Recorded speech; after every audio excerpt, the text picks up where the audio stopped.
Welcome,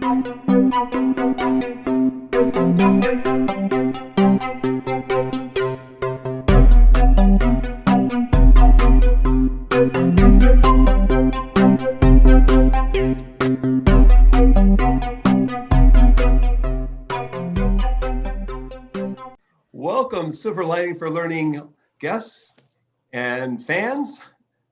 We are in episode 42 already. And like the episode we had a few weeks ago featuring Antarctica, we have yet another such episode. And that was a love story. It was truly a love story because Cassandra met her husband on the boat. Well, this is another love story. This is a story of love and life's missed right now due to COVID-19. Very much missing something. This is a story of inspiration and dedication. This is a story of staying on course, as Jean will talk about. This is a story of educational outreach to and from parts unknown previously. This is a story of environmental change. If you haven't figured it out yet, it's a story of the love of penguins. And Jean Pennycook is going to tell us about her love for penguins. She's been with those folks down in Antarctica for 20 odd years, mostly studying the Adelie penguin for over 10 years now. Not there this year due to COVID. And she's going to tell us a bit about what she's been doing in terms of educational outreach and the education that she provides to school districts through the research that she conducts in the 2 to 2.5 months that she lives in a tent down in Antarctica. And she studies, I think, 5,000 penguins who come there to nest and lay 2 eggs that are born about for 30 days later. So I'm stealing a little bit of what she's going to say, but it's going to be a fascinating story that she's going to go through.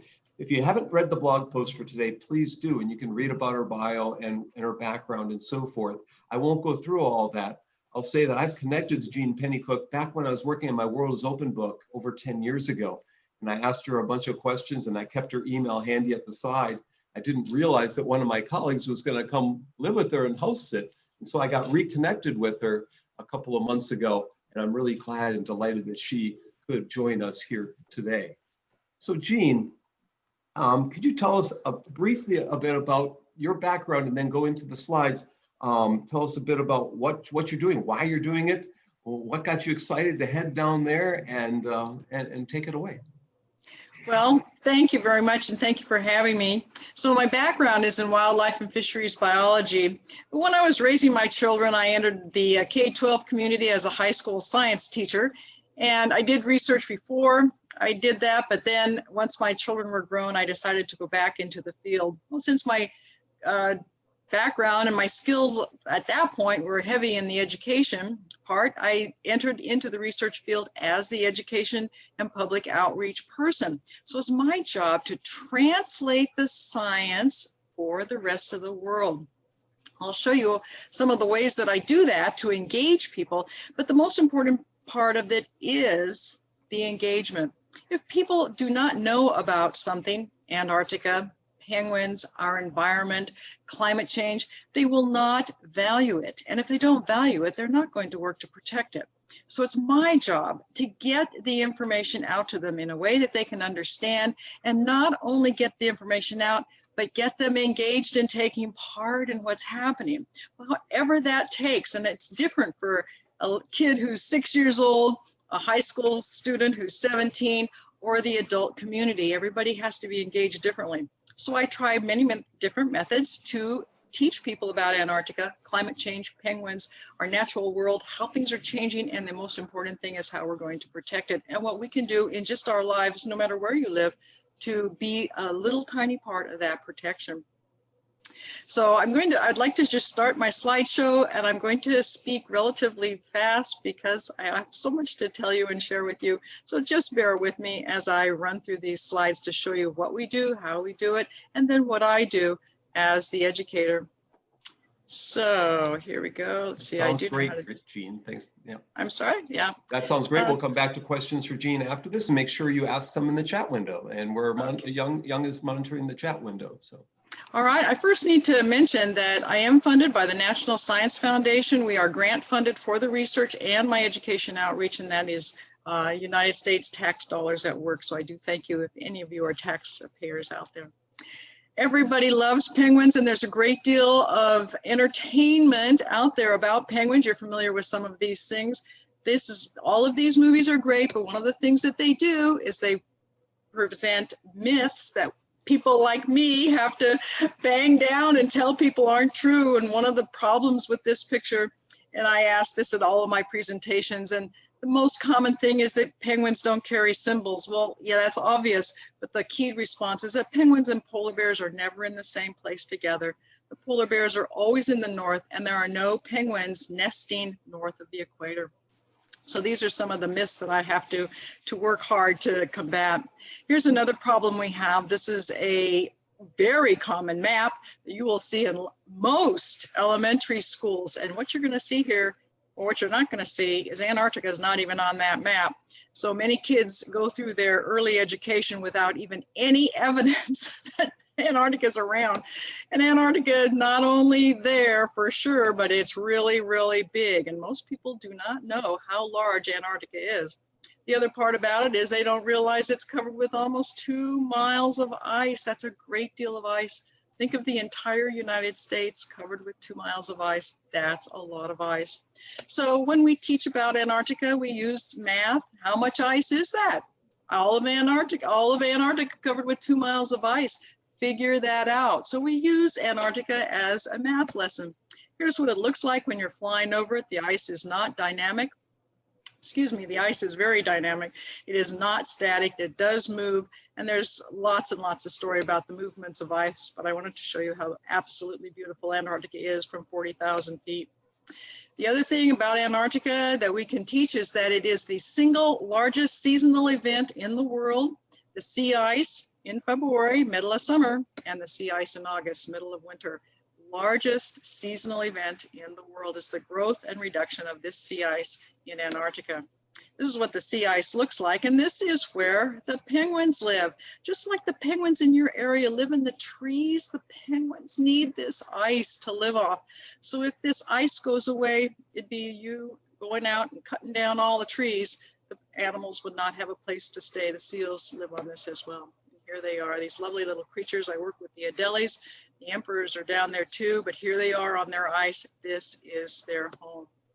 We get there courtesy of the United States Air National Guard. We fly military transport. We're just cargo, and we fly all the way down there. And the main research station is McMurdo, run by the U.S. The U.S. has 3 stations. This is the largest one here. And yes, it's cold, so this is all the clothing that I have to wear every time I'm outside. And I'm there in the summertime, and it's rarely above 0. It's always very, very cold. Here's the continent again, and you can see up here is South America, over here is Africa, down here is New Zealand and Australia. So we fly from New Zealand, and here we are right there on this island called Ross Island. And this is my island here. McMurdo Research Base is right there. This is McMurdo. And then the colony where I work is right there, again, covered with glaciers. This is a little island, but there's an active volcano right here. And the rest is glaciers, but there's some naked land there with no ice. Hence, that's why the penguins go there, because they have to have bare land with some rocks to build their nests. My colony is right here, about 5,000 birds. We also monitor a colony here, Cape Bird, with about 60,000 birds. And the rest of my team is over here at Cape Crozier with 600,000 birds. So on this island, there are a lot of penguins, and my team monitors all of those. Here's what a lovely bird looks like when they come ashore, building their nests out of rocks. They mate, they have laid 2 eggs. In about 35 days, we get the chicks. You can see that the female or the male holds the chick to keep it warm, but it will not help it get out of the egg. These guys grow very, very fast. They're just as precious as they can be. Part of my job is to watch this and monitor this and which chicks are growing, and sometimes we weigh and measure them. What are they eating? How many are in the nest? How many are in the colony? So we do a lot of counting, a lot of weighing and measuring, a lot of seeing what they're eating. And this is the best part of my job, is sitting on the rocks and looking at these birds as they grow. They ultimately molt, and about 2 months later, they get into their adult plumage, and they're ready to go on their own into the ocean. Here's my little camp. There's only 2 of us there. I lived there for about 2.5 months. Mount Erebus, active volcano in the back. I have electricity in the form of a solar panel. That's it. I do not have running water.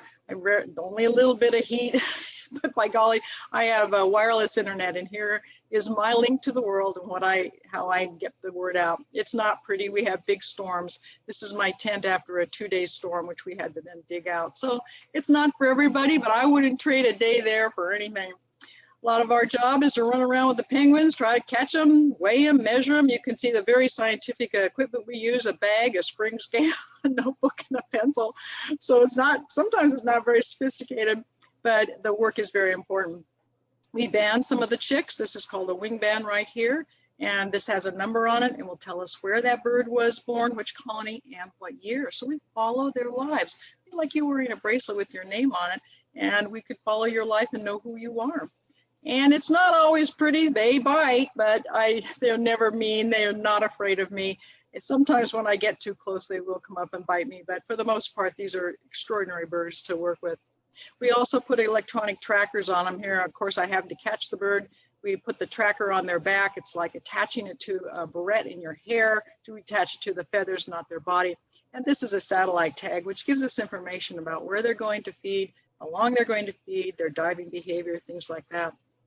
These birds are extraordinary birds, and my job is a gift to have this job.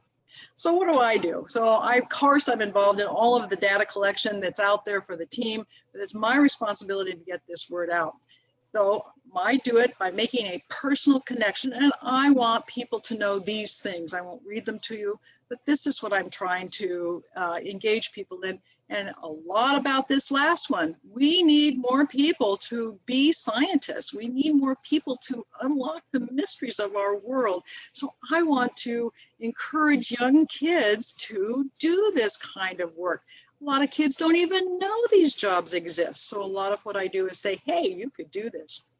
I get kids to make flags and draw penguin postcards and send them down to me. I get hundreds and thousands of these things, and I sign them and send them back. And it's a lot of work for me, but I think it's important to engage these kids. We get our word out through our website here, penguinscience.com, and you can look at every single research paper we've ever published. You can see that I have rewritten some of those papers so people can read them. There's an education button right there. Is our education button.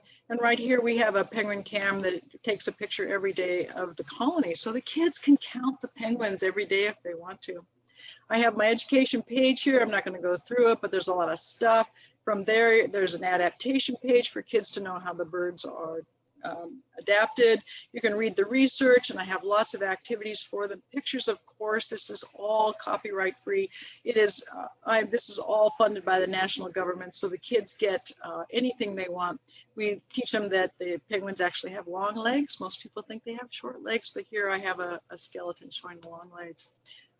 We teach critical thinking and saying, nobody says anything without you saying, how do you know that? We want our kids to say, how do you know that, when someone tells them something. So here are some of the statements that we have made in our research. And I say, now you tell me, how do I know that? So here they can go and see the pictures of how we find out the answers to our science. And I hope that stimulates them to want to do this too. I also give them lots of pictures and ask them to make observations, think, and then write. Tell me what is happening here. Here's an example. One of the pictures is, I say, what are these white stripes? Somebody come and tell me. Write it down in your journal. And then of course we have the answers for them to go to, but these are activities that the teachers have in their classes to engage the kids in not just the penguins. It happens to be about penguins, but it's also about observations in our natural world and coming up with answers. I have lots of PowerPoints for the teachers to download. They have teaching notes, references, so they can just use these PowerPoints in their classroom.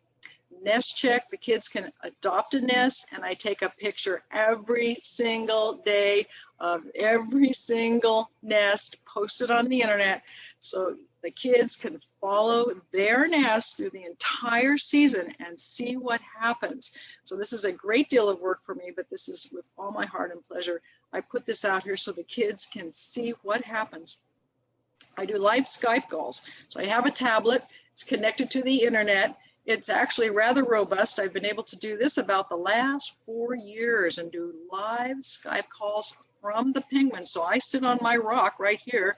My tablet is showing the penguins in front of me, and the kids in their classroom get to see the penguins do whatever they're going to do. I have no idea what the penguins are going to do. And we've had some pretty interesting sessions with the kids. But here's what it looks like, the kids, and then they get to see the penguins in their natural environment and talk to me and ask me questions. And then I tell them what's happening.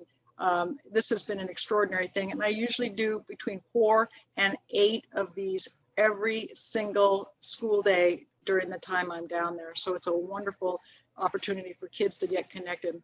We also have the citizen science where the kids, this is our camera that takes a picture every day. And what we do is ask the kids to follow a colony and count the birds for us and keep track of the number of birds throughout the season. So this is a way for them to keep their own field notebook. And of course, we go through the art too. The kids design a flag.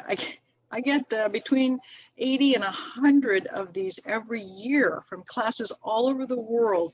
I fly them in front of the penguins, take a picture, sign it, send it back, all the signs sign it. So it's a wonderful thing for them to be connected. And then of course the postcard project, they have to design the postcard, they have to address it, send it to me with return postage. I send it back and I get thousands of these, thousands. Accessible to the information also means they can understand it. So what I do is rewrite the science papers. Here is we're not reading this. Here is just an excerpt from a journal article. You guys are all familiar with this stuff. This is the original science paper. And you're familiar with reading scales. Well, if you put this paper through the reading scale, it is difficult to read, hard to read it at the 12th grade level. This is the original paper. Here is that exact same paper written in the New York Times. You can see the reading level is still hard, 12th grade, standard or average. Well, after I wrote it, I try to write for the middle of the road, 7th grade. So after I rewrote it, now it is easy to read. So now more people have access to this information, this science that's actually going on, if it's rewritten so that most people can understand it. By the way, the Times Magazine is written at about the 7th grade level. I think People Magazine is written like at the 5th grade level. Anyway, this makes it more people can understand it. And I take something like this, here's the journal article, and I turn it into something like this, where people can actually access the science and feel that they're a little more part of it and certainly understand it. I also have a journal that I keep every single day. So every day I take a special picture and show a little tiny story, and that way they can see what's happening every day in the colony. Citizen science is big, and this is my biggest push, is to get kids, people, everybody, adults, everybody involved in citizen science. This is the top engagement possible because they feel they're taking part in the science. So here is this is not our colony, but this is one of the colonies, and you see the camera here, and it takes these pictures, and the citizens just go through on their computer and click, click, click, and the computer turns it into graphs like this. Hundreds of thousands of pictures need to be counted, and so we need people to do this. I was part of this project where we were counting the seals around Antarctica. We were using satellite images. We had hundreds of thousands of pictures, and people were just clicking on the seals, and that's way we kind of had a feel of how many seals are out there. So anyway, that is, I know I went through it very, very fast, but now I can take questions if you'd like. I have a quick, you might want to stop the share on there if you hit stop share. Okay. I know Shang has 2 questions for you, but to help our audience, the classrooms, are they just in North America, or are they worldwide, and what % might be outside of North America? They are absolutely worldwide. I'd say, let's see. I know of 400 classrooms that follow me only because the teachers contact me. I mean, it's open to everybody. There's no password, there's no registration, there's nothing. Anybody can get in. So, but teachers contact me because they want to adopt a nest or do the postcards or whatever. So I've got about 400 of those that I know. I'd say 10% are not in North America. And when I say North America, I include Canada. So if I just outside of US and Canada, I'd say 10% are from our other places. Okay. Yeah. So Shang-Yi, go ahead. Yeah, Jane, thank you for this wonderful work. Actually, I really admire what you have done. I just have two quick questions. The first one is, how different is educators' perspective from the scientists or researchers at Antarctica? And what is the principle guiding your translation from research paper to educational materials? You have already demonstrated your work, but I would like to know, what would be your principles? Yeah.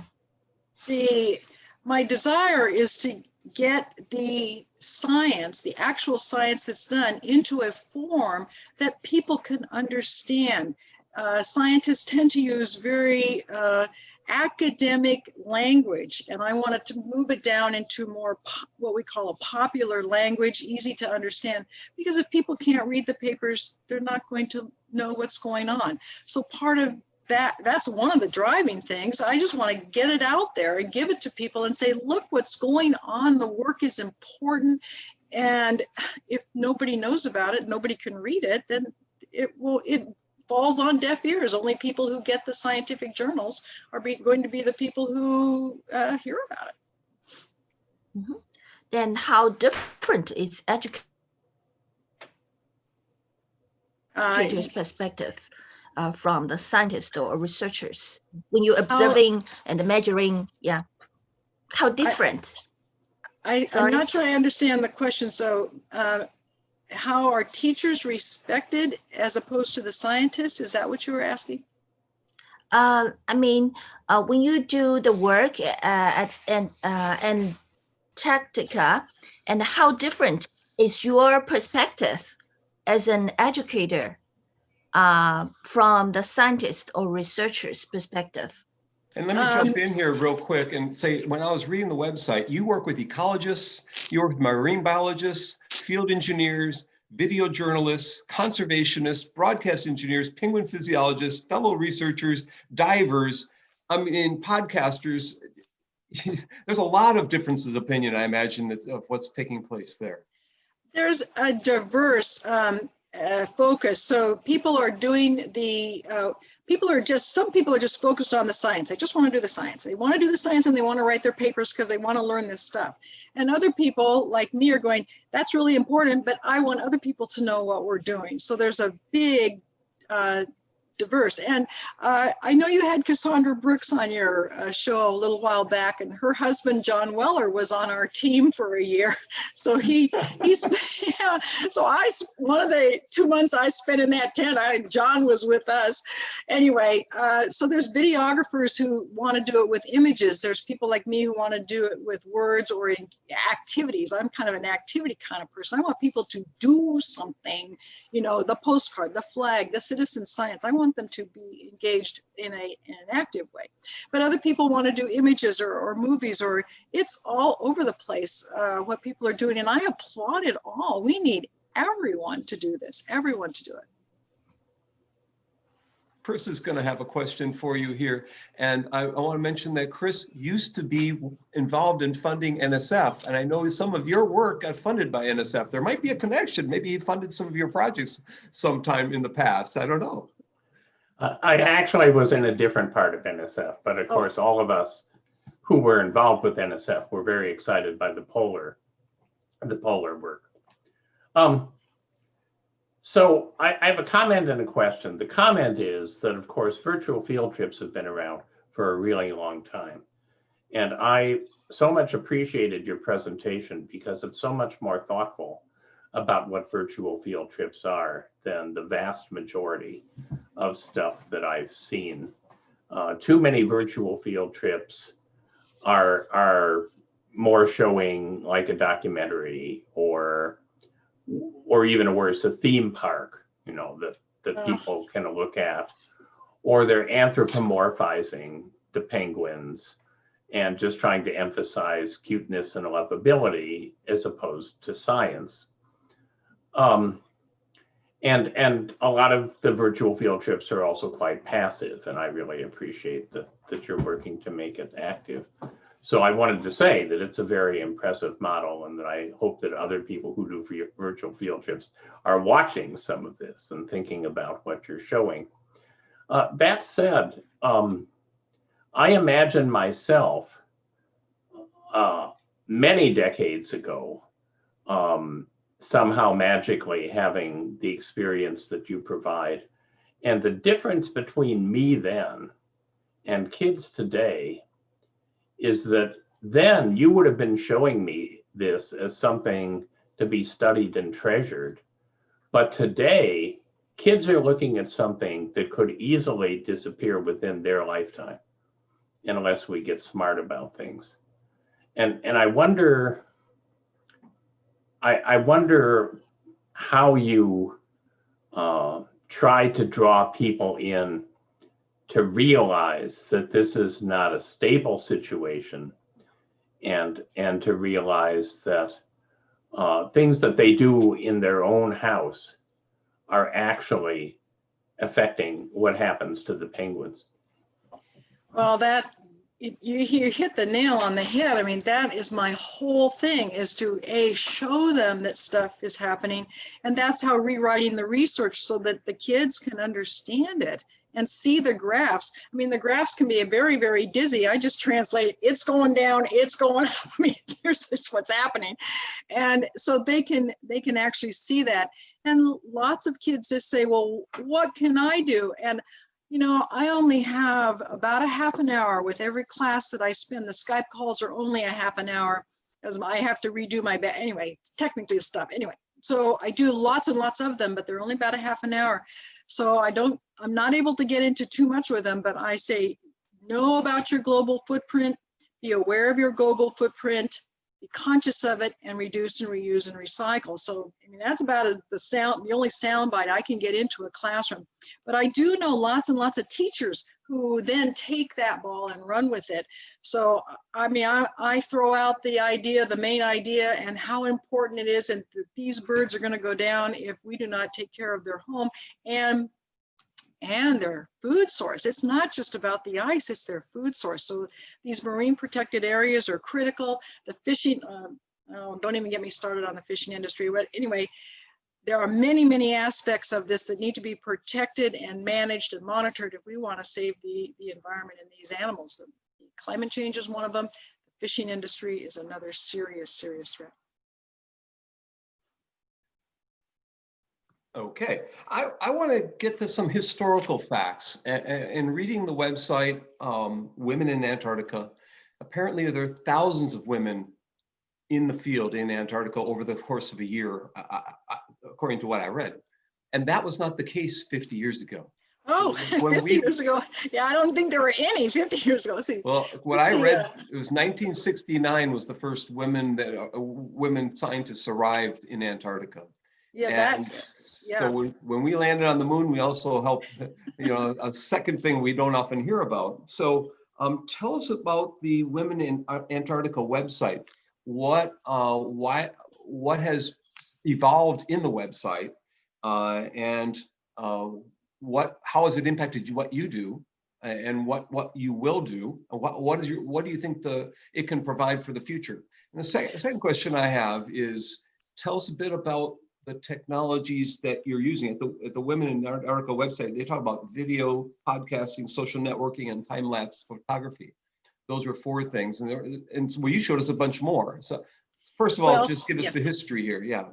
Well, that is a relatively older project, Women in Antarctica. So when that project came out, I don't even think Skyping was just like beginning. It wasn't that there wasn't Skyping, it was just they didn't have the ability to do it down there, and let alone me sitting with the penguins. I mean, my gosh, I'm 45 miles away from a plug, and so I'm working on batteries and antennas and links and repeaters and satellites, and it's all very, very fragile. But they've set this up for me so that I can actually do a live Skype sitting in the middle of the penguin colony. Just think about how extraordinary that actually is, so that the kids, when I turn on that screen and the penguins are coming up and touching the screen or grabbing at my toes, you know, it's just a real eye opener.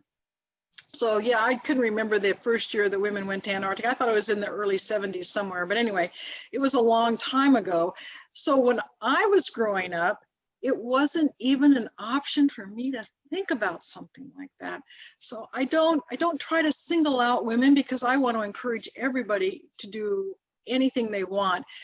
But I'm living, breathing proof that women can do this, and there are more and more women down there. And when I talk to girls and I say, you can do this, this is an option for you. And by the way, I do a lot of that kind of work as far as the careers and getting women to come down. And I don't necessarily just push the science positions. There's all kinds of jobs for people to go down to Antarctica. We need people to run the radios. We need cooks. We need people who handle money. We need there are 40 full-time firemen down in Antarctica, and some of them are women. We need mechanics. We need shuttle drivers. There are lots and lots of jobs, and most of them are, I'm trying to think now if there's any job that could not be handled by a woman, or a woman is not in a job, and I don't think there is. The station manager is a woman. The doctor is a woman. The plumber is a woman. We have a welder who's a woman. By the way, I'm just going to say the welders make more money than anybody else. I'm just saying that.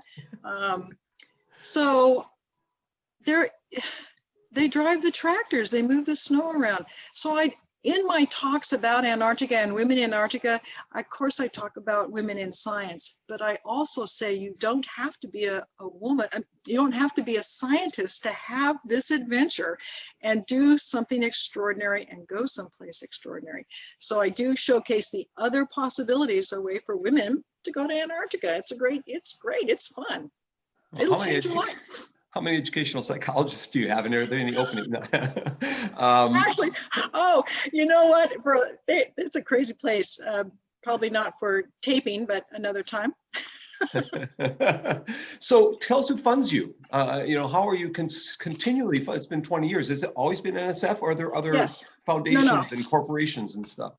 No, the funding down there it's a government base. So you're either funded by NASA, NOAA, or the NSF is the big one. NSF runs the base, so pretty much you're funded by NSF. There are some people funded by NOAA, but they're still down there through NSF. The NASA people are still down there through NSF. There's no private corporations or anybody doing that other work. So my funding is 100% NSF, has been for the 20 some odd years I've been going.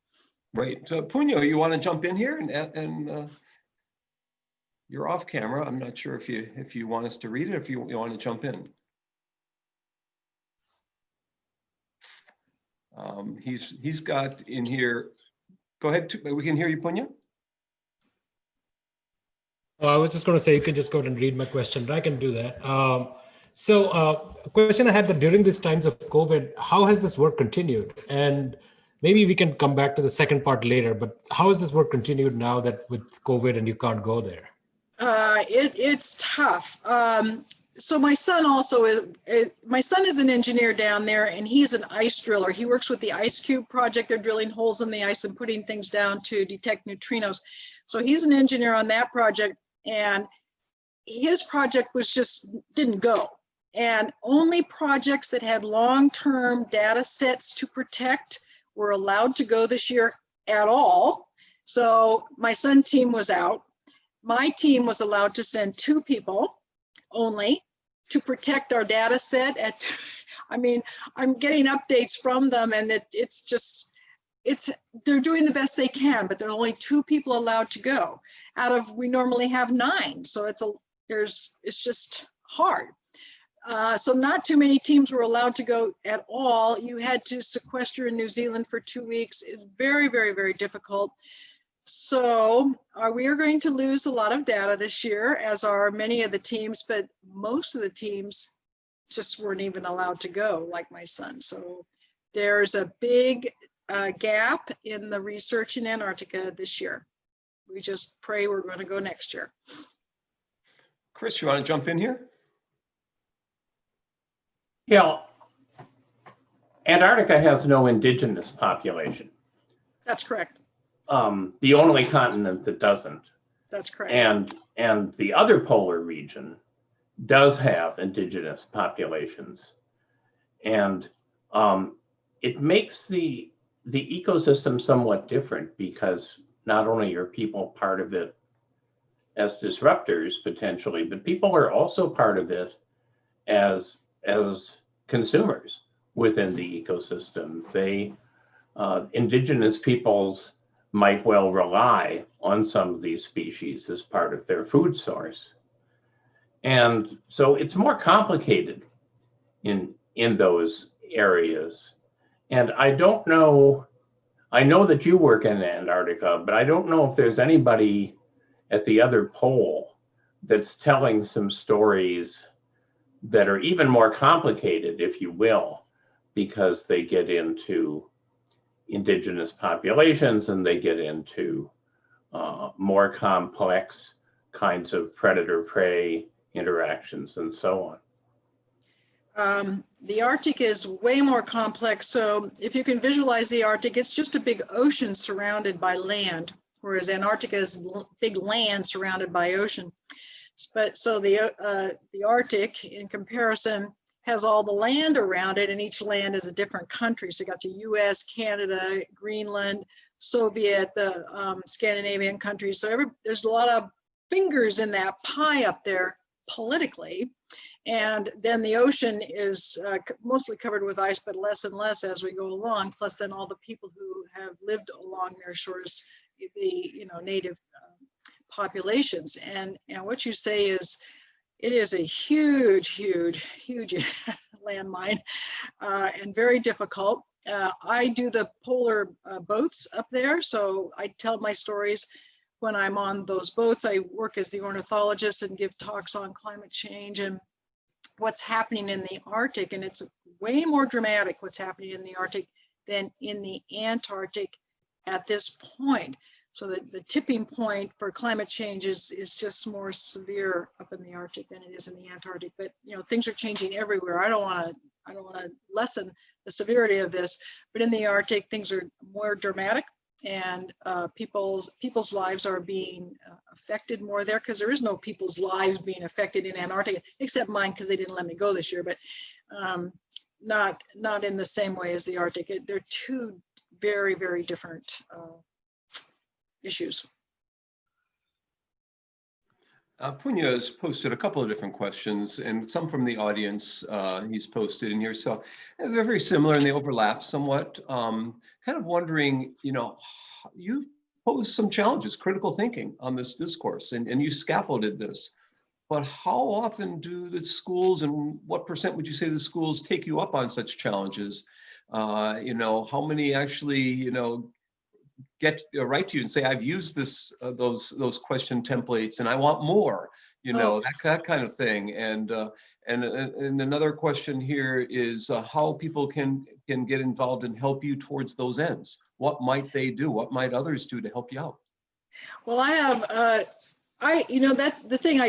There's no password. There's no registration for my activities. They're just out there. So I really do not know, except the number of hits on the website. And I can tell the hits on the page. So I can tell how many people are coming into each page.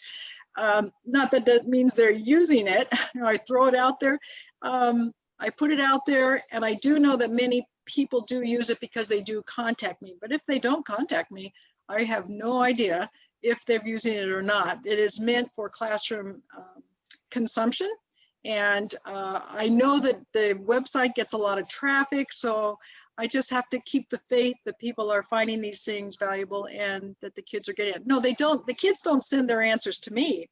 These are classroom activities for the teachers to do in the classroom. So I don't have access or even know what the teachers are doing unless they contact me. A few do, a few every year do, but and yeah, if people want more stuff, all they have to do is ask me.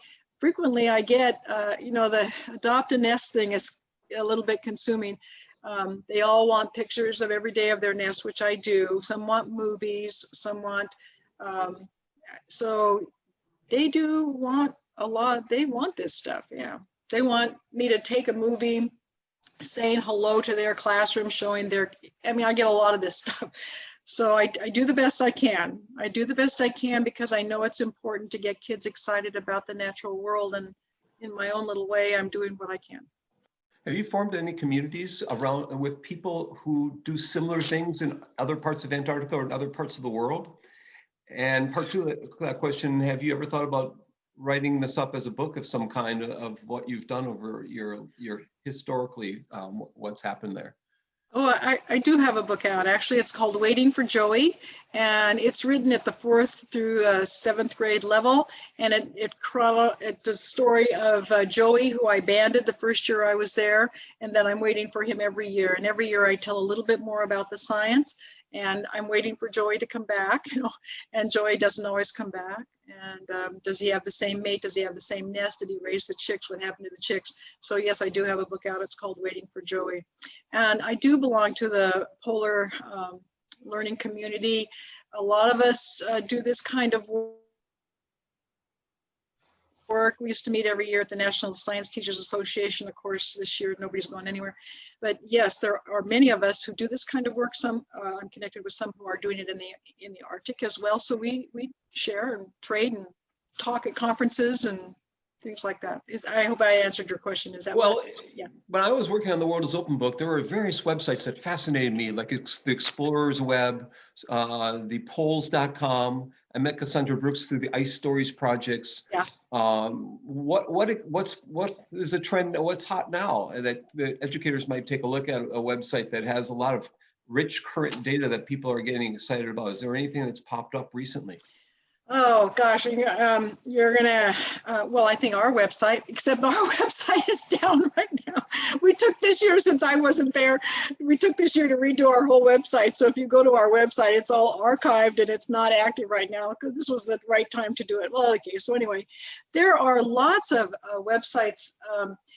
I like the, I'm just gonna say this is NSF's not gonna like this, but the Australian Antarctic Division has a wonderful website. If you just want information about the animals and the science and stuff, and also BASS, the British Antarctic Survey, they have a terrific, their science website is wonderful. So those two, Antarctic and the British one, the Exploratorium has a lot of stuff. Smithsonian has stuff. NASA has a lot of stuff, of course. NOAA has a lot of stuff. Just Google anything and you'll have stuff come up. The projects, the Ice Stories and the Women in Antarctica, those were NSF funded projects that have sunsetted. They were primarily because of the International Polar Year, which is no longer going on. So there were a lot of projects like that during that period of time, but now they're sunsetted, they're not active. We've got various questions coming through from the audience. Does someone want to raise one of those? Grab one. I guess I could grab the first one there. Any suggestions for schools and teachers to develop more opportunities for kids to be more involved in activities like this? The citizen science thing is the best thing. There are citizen science projects for every level. You can count our penguins. The pictures come up every day. Download the picture and use your program to do it, or the Penguin Watch one, which is not our penguins, but penguins on the peninsula side, and the computer will do the counting for you. Our seal one is down now. We finished it. We did our papers, and that one's done. But the citizen science, Zoo Universe, or just go citizen science for kids. There's a ton of things they can. Look at the butterflies in their backyard, the birds. They can do bud bursts, which is just stuff out in your backyard. I think that is the best way to get kids involved because people use this information. This isn't just some cheesy little thing that kids do. They upload the information and it is part of the larger database. This is real science that the kids are doing. It's important work. And the scientists can't be everywhere. So eBird is another one, just identifying birds in your backyard, and they're watching the migration patterns and the numbers of birds moving and when they're moving and how those movements are changing. So eBird's a big one. There are many citizen science, and I would just go right there. Have you really thought about yourself as not just inspiring kids, but inspiring people to become teachers? Because you have a job there that is so unique. It's got to be, if you called yourself a teacher, it would rank in the top 100 jobs of a teacher in the world, you know, and you in effect aren't. I mean, there has to be millions of teachers sitting in old schools that need to be remodeled desperately, their infrastructure, looking and saying, I would like to be like her. I don't have the infrastructure in my school. I might as well go down to Antarctica and deal with that, you know. There's a lot of work to be done, and I hope they are sitting there and saying, I want to do this work, because there's so much work to be done. You don't have to go to Antarctica. The education outreach is everywhere, and I hope I encourage people to be teachers, because it's a wonderful profession, and it's so important. And we've got to get our kids excited about the natural world and conservation and nature. Yeah.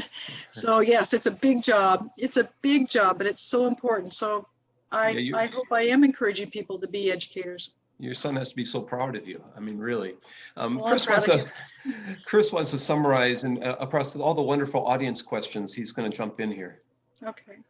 Well, I'm going to try to summarize some of them anyway. So those of us who've been involved in science education for a long time know how hard it is to get anything into the curriculum related to science.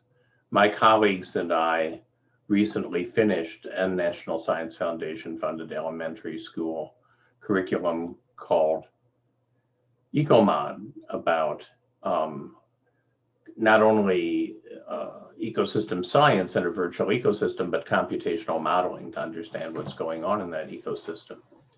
And the teachers and kids that do it love it.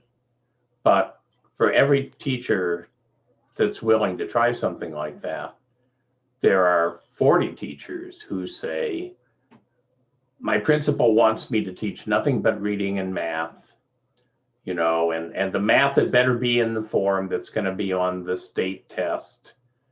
And the reading had better be tuned to the vocabulary that's on the state test. Actually, that's been undercut somewhat by the pandemic, which is one of the themes of our show, Silver Lining for Learning, is that there's an opportunity here, because teachers have found it very hard to hold the attention of kids across distance with all this teaching by telling and learning by listening. And so there's been a window that's more open for citizen science or for project-based, problem-based learning. But somehow we're going to have to find a way to crack the assessments and crack the curriculum standards.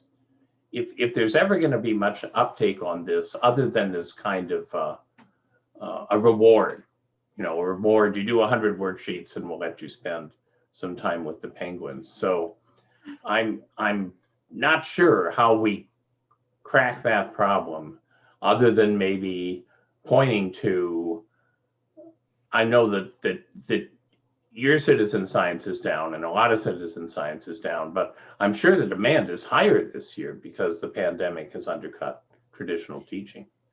I get a lot of requests to do the Skype.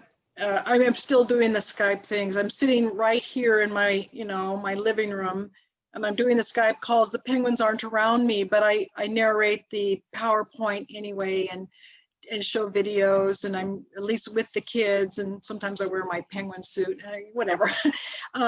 So I am continuing to do the Skype calls, but so yes, I'm not going to stop doing this just because COVID. And my personal thing, I did a lot of time in the classrooms, and my personal thing is to eliminate all of that assessment stuff. It's the assessments that seems to be driving the assessment drives the curriculum, and that is the real tragedy for me, because do I really want someone who's good at taking a test? This is not the kind of human being, worker, scientist, adult that we want. I want someone who has some passion for something. I don't care what it is, but something, an interest. You don't have to keep kids engaged if they're interested in something. So if you get them interested in something, and it almost doesn't matter what, they will read, do math, have critical thinking, do research, figure it out, problem solve.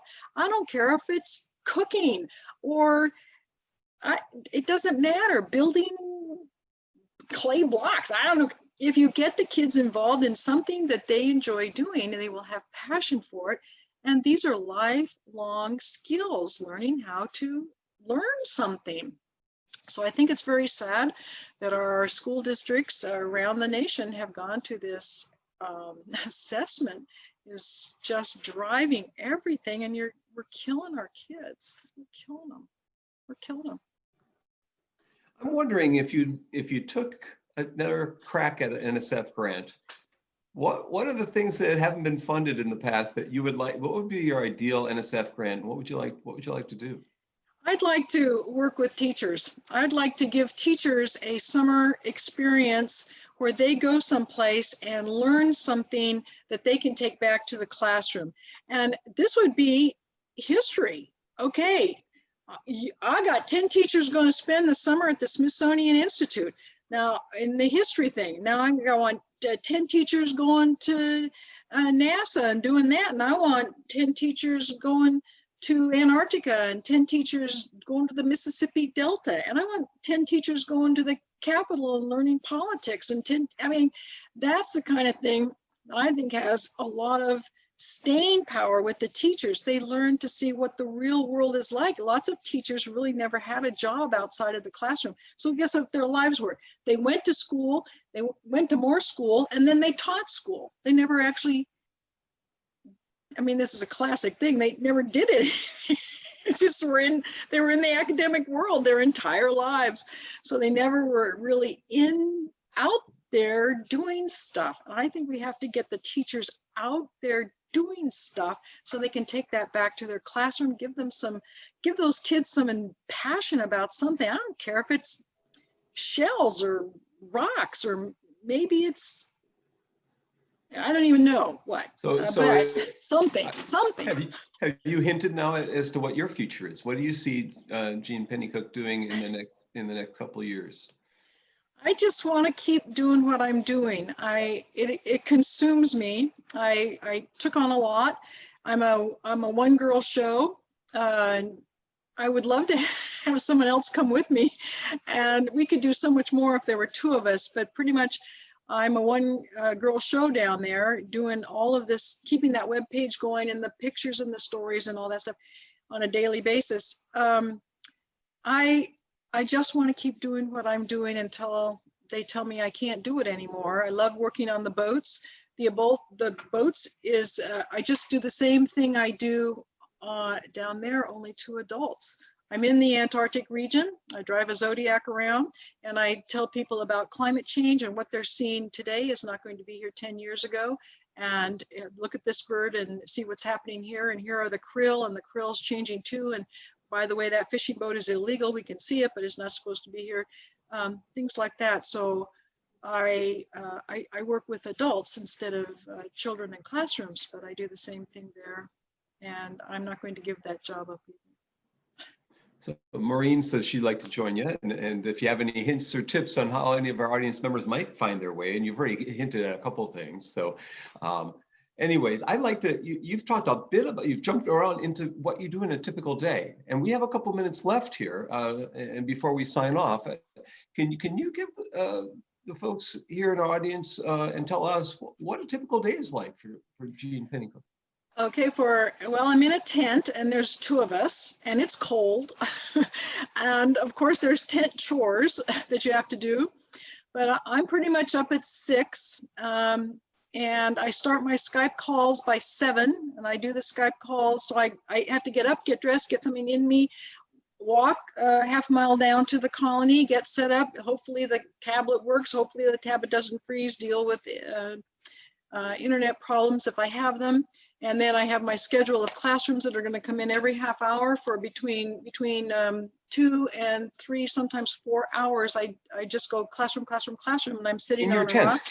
On a rock? No, I'm on a rock down in the colony. No, I go down to the colony because the penguins are right there. So I'm as close to the penguins as you are to that desk behind you. Sometimes they come up and touch me. So it's very close to the penguins, and it's cold. But I do this, it's important. So these teachers have made these reservations with me. So it's all the scheduling I have to do. So by that time, then I do my rounds and I visit every single nest that we've adopted and the kids want pictures of every single day. And I record whether the egg was laid, the chick is there, there's two, the banded birds there, the male, the female. Then I sit on a rock and see what the birds are eating, if they're feeding their chicks, and that's part of the data collection, krill or fish.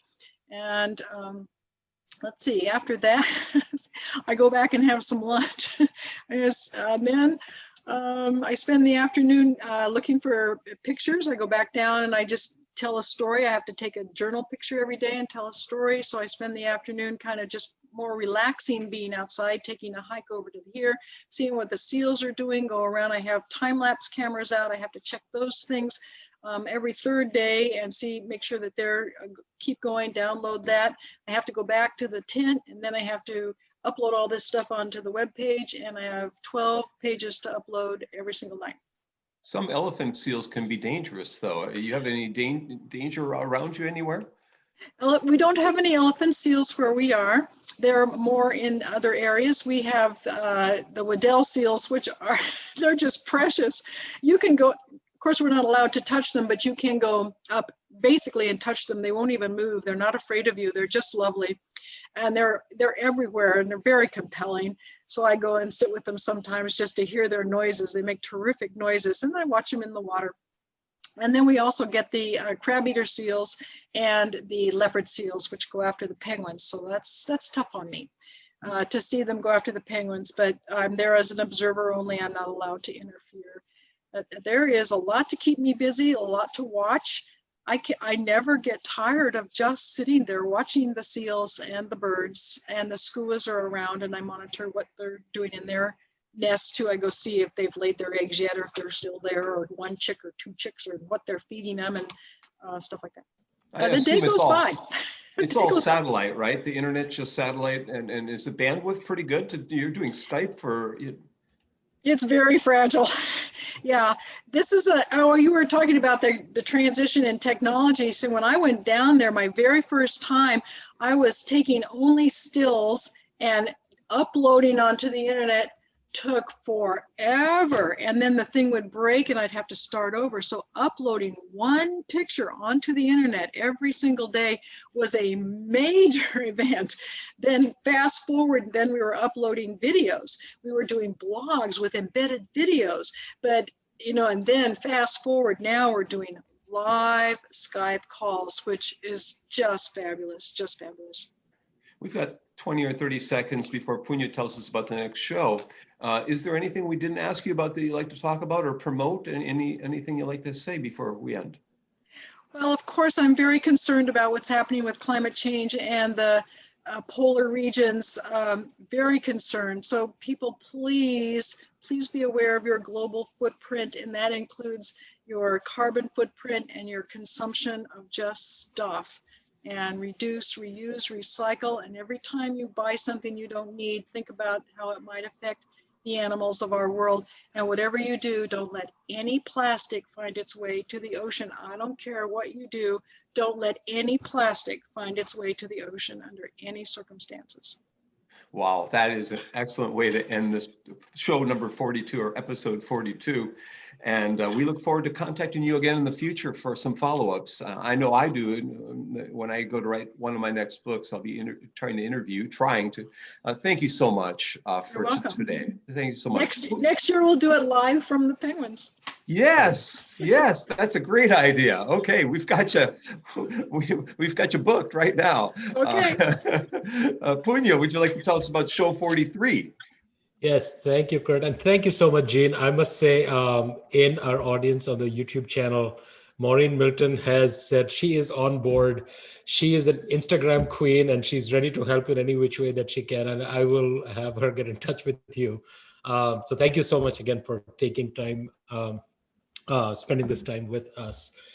Coming up next week, should let everybody know it's a new time because we are meeting some people from India. It'll be 7:30 p.m. in India, 9 a.m. Eastern, 7 a.m. here in Arizona, and 6 a.m. for Zhao on the West Coast. And I think it'll be something like 10 o'clock, Shanghai, for you in China. The guests are two guests, Kiran Sethi and Akash Sethi, and the connection that they have together is that they do very different things, but it's always designing learners to take charge of their own learning from school to work. Kiran Sethi was trained as a designer, became a teacher, a principal, and an education reformer, subsequently into a social entrepreneur. She uses design not only to develop curriculum, but also community-based social programs. You can look her up. I will have links to her TED Talks and other talks that she has given. 20 years ago, almost, in fact, they're celebrating the anniversary of their school. She started the Riverside School in Ahmedabad in India, which is now viewed as one of sort of the world's best sort of revolutionary and laboratory schools for transformative student learning.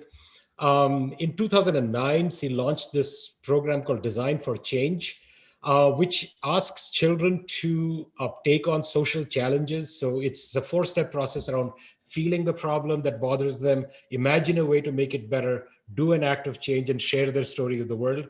It is now one of the world's largest movements of change led by children, with over 2.2 million children and 65,000 teachers in 60 different countries.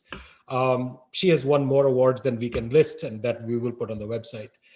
On the other side is Akash Sethi, who is an education leader, an educational technologist with 15 plus years across the world in sort of in social change and organization building. Right now, he's the CEO of Quest Alliance, which is a not-for-profit that equips young people with 21st century skills, again, focused on self-learning.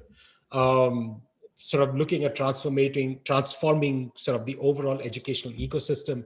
I have had a chance to meet with both of them. They are both amazing people, and I'm sure it's going to be a super exciting show next week. Again, new time, it'll be 9 a.m. Eastern, and we will have that information on the website.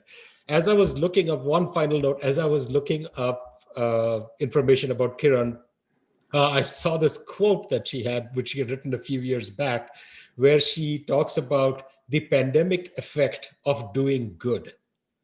And I thought that was just sort of interesting that we live in this pandemic times. And the quote that she had was that contagious is a good word.